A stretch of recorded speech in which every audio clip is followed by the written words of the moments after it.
Tara Goki is a lifelong Columbus resident living off Wagner's Lake in town.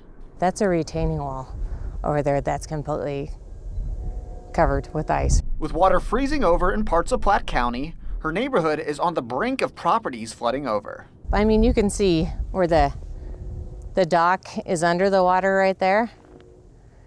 That's usually a good 6-8 inches above the water. With all the cold weather and snow experienced this year, Columbus is seeing firsthand the effects an ice jam can have. The lake is higher than what I'm used to right now. It's the ice that's currently on the water that is more of a concern. Columbus experienced massive flooding in 1993. While the levels aren't close to those 26 years ago, the city is still urging residents to prepare for the worst. They can prevent damage, and that would be with sandbagging and things of that sort. Probably the thing to do now would be to just get property either out of the area or up higher. The National Weather Service says with the cold weather continuing, the snow on the ground is what they're keeping an eye on. When snow melts, it causes the ice jam to move and causes flooding.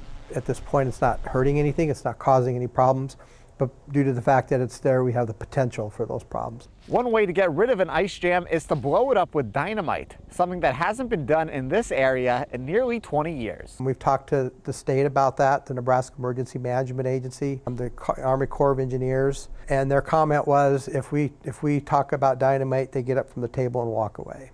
Meanwhile, the Goki's place will ultimately be fine. We're quite a bit higher than the lake. But that's not true for everyone. You know, my more concern would be like for the neighbors whose yards are level. Some of the people out here are not higher than the lake. But until the waters rise, Tara is taking it day by day.